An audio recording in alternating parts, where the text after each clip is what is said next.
Hi, ಇವತ್ತು ನಾನು ಬೆಂಡೆಕಾಯಿ ಹುಳಿ ಮಾಡ್ತಾಯಿದ್ದೇನೆ.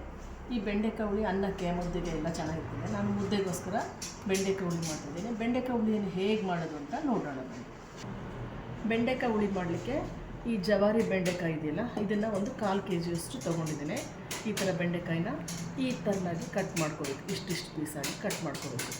ನಂತರ ಒಂದು ಸ್ವಲ್ಪ ಹುಣಸೆಹಣ್ಣು ತೊಗೊಂಡಿದ್ದೀನಿ. ಒಂದು ಸಣ್ಣ ನಿಂಬೆಹಣ್ಣು ಗಾತ್ರದಷ್ಟು ಹುಣಸೆಹಣ್ಣನ್ನು ಹಿಂಡಿಬಿಟ್ಟು ತೊಗೊಂಡಿದ್ದೀನಿ.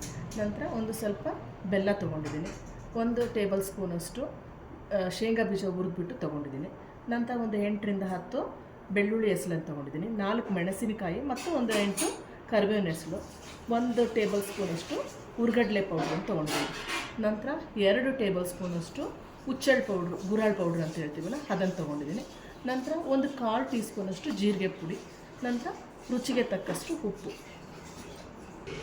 ಒಂದು ಬಾಣಲಿಗೆ 1 ಟೇಬಲ್ ಸ್ಪೂನಷ್ಟು ಆಯಿಲನ್ನು ಹಾಕ್ಕೊಂಡು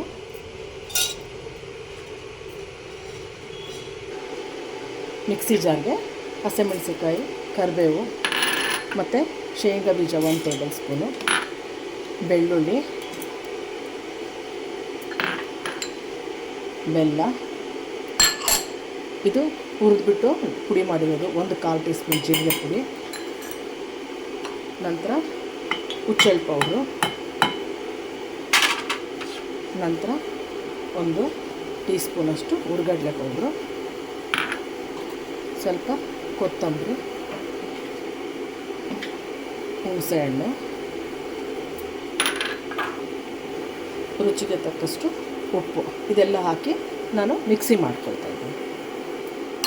ಬೆಂಡೆಕಾಯಿನ ಚೆನ್ನಾಗಿ ಫ್ರೈ ಮಾಡ್ಕೊಳ್ತೀನಿ, ಒಂದು 2ರಿಂದ 3 ನಿಮಿಷಗಳ ಕಾಲ.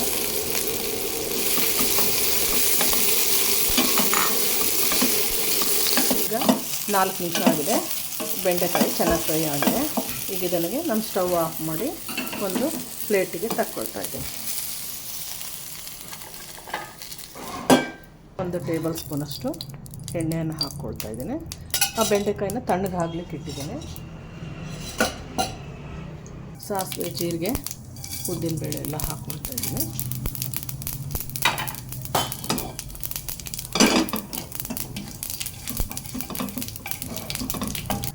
ಒಂದು ಸ್ವಲ್ಪ ಕರಿಬೇವು, ನಂತರ ಒಂದು ಸಣ್ಣದಾಗಿ ಕಟ್ ಮಾಡಿರ್ತಕ್ಕಂಥ ಒಂದು ಸಣ್ಣ ಈರುಳ್ಳಿ. ಈಗ ಈರುಳ್ಳಿ ಚೆನ್ನಾಗಿ ಫ್ರೈ ಆಗಿದೆ. ನಾನು ಎಲ್ಲ ಇಂಗ್ರೀಡಿಯೆಂಟ್ಸ್ನ ಮಿಕ್ಸಿ ಮಾಡಿ ಇಟ್ಕೊಂಡಿದ್ದೀನಿ. ಅದನ್ನು ಇದಕ್ಕೆ ಹಾಕ್ಕೊಳ್ತಾ ಇದ್ದೀನಿ. ಒಂದು ಸ್ವಲ್ಪ ಅರಿಶಿನ ಹಾಕ್ಕೊಳ್ತಾ ಇದ್ದೀನಿ.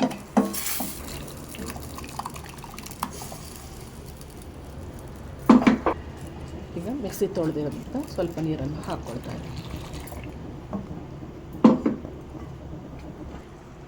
ಈಗ ಈ ಥರ ಕುದೀತಾ ಇದೆ. ಈ ಹಂತದಲ್ಲಿ ನಾನು ಬೆಂಡೆಕಾಯಿನ ಹಾಕ್ಬಿಟ್ಟು ಮತ್ತೆ 2 ನಿಮಿಷ ಕುದಿಸ್ಕೊಳ್ತೀನಿ.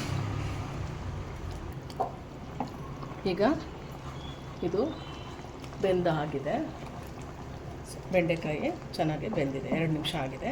ನಾನು ಈ ಹಂತದಲ್ಲಿ ಸ್ಟವನ್ನು ಆಫ್ ಮಾಡ್ಕೊಳ್ತೇನೆ. ಮುದ್ದೆ ಒಟ್ಟಿಗೆ ಹಚ್ಕೊಳ್ತಕ್ಕಂಥ ಒಂದು ಬೆಂಡೆಕಾಯಿ ಹುಳಿ ರೆಡಿಯಾಗಿದೆ. ನೀವು ಮನೆಯಲ್ಲಿ ಒಮ್ಮೆ ಇದೇ ಥರ ಬೆಂಡೆಕಾಯಿ ಹುಳಿಯನ್ನು ಮಾಡಿ ಟೇಸ್ಟ್ ಮಾಡಿ ನೋಡಿ. ಲೈಕ್ ಮಾಡಿ, ಶೇರ್ ಮಾಡಿ. Bye bye. Thank you.